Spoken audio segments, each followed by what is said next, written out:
जब भी बात माता पिता की सेवा करने की आती है तो श्रवण कुमार का नाम सबसे पहले आता है।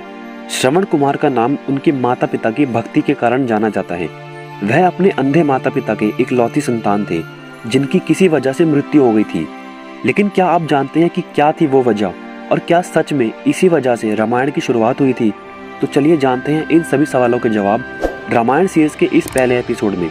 लेकिन उससे पहले आप चैनल को अभी सब्सक्राइब कर लीजिए और कमेंट में लिखिए जय श्री राम।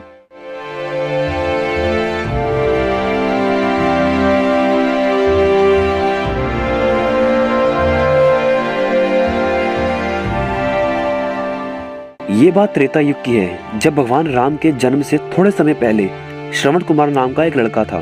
श्रवण कुमार के माता पिता अंधे थे, इसलिए उन्होंने बड़ी मुश्किलों और कठिनाइयों से लड़ते हुए अपने श्रवण कुमार को पाला था। जब श्रवण कुमार लायक हो गए तब वे अपने माता पिता की सेवा करने लगे। एक बार श्रवण कुमार के माता पिता ने इच्छा जताई कि वे तीर्थ धाम की यात्रा करना चाहते हैं। तब श्रवण बांस की दो बड़ी बड़ी टोकरियां लेकर आ गया और उन्हें बीच में से एक मजबूत लकड़ी के साथ बांध दिया। इस तरह वह एक तराजू बन गया, जिसमें उन्होंने एक टोकरी में अपनी माता को रखा और दूसरी में अपने पिता को बिठाया और लकड़ी के बीच में अपना कंधा लगाकर उसको उठा लिया और अपने माता पिता को तीर्थ धाम की यात्रा पर लेकर चले गए।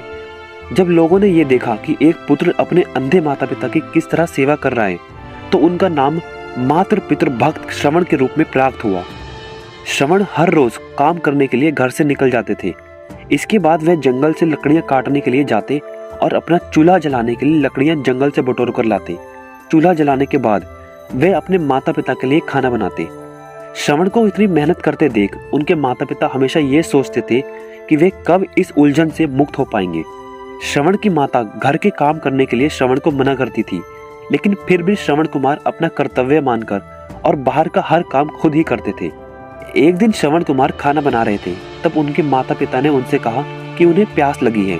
अपने माता पिता की प्यास बुझाने के लिए श्रवण कुमार पास की नदी से जल लेने के लिए चल पड़ते हैं। जब श्रवण नदी से जल भर रहे थे तब उनके बर्तन से ऐसी आवाज निकल रही थी मानो कोई जानवर पानी पी रहा हो। ठीक उसी समय अयोध्या नगरी के राजा दशरथ शिकार के लिए जंगल में आए हुए थे। राजा दशरथ के पास शब्द भेदी बाण चलाने की कला थी, जिसमें वह केवल आवाज सुनकर अपने बाण को निशाने पर मार सकते थे। श्रवण कुमार पानी भर रहे थे और उनके बर्तन से निकलने वाली आवाज जब दशरथ ने सुनी तो उन्होंने सोचा कि कोई पशु है जो पानी पी रहा है। यही सोचकर राजा दशरथ ने उस आवाज की तरफ अपना बाण छोड़ दिया। जब वह बाण श्रवण कुमार के शरीर पर लगा तो वे जोर से चिल्लाए। श्रवण कुमार के चिल्लाने की आवाज सुनकर राजा दशरथ को एहसास हुआ कि उन्होंने किसी मनुष्य पर बाण चला दिया है। अपने घोड़े से नीचे उतरकर राजा दशरथ तुरंत उस जगह पर पहुंचते हैं जहां पर श्रवण कुमार घायल अवस्था में पड़े थे। राजा दशरथ को अपने किए पर पछतावा महसूस होने लगा और वह मन ही मन बहुत दुखी होते हैं और श्रवण कुमार से क्षमा मांगने लगते हैं। श्रवण कुमार उन्हें धीरज बंधाते हुए कहते हैं कि महात्मा, आप जो भी हो, मेरा केवल इतना काम कर दीजिए। मेरे माता पिता अंधे हैं और वह पास की कुटिया में मेरी प्रतीक्षा कर रहे होंगे। आप यह जल ले जाइए और उनको पिला दीजिए। यह कहकर श्रवण अपने प्राण त्याग देते हैं। अपना मुंह शर्म से नीचा करके राजा दशरथ श्रवण कुमार से वह जल का पात्र लेकर उसके माता पिता के पास पहुंचते हैं।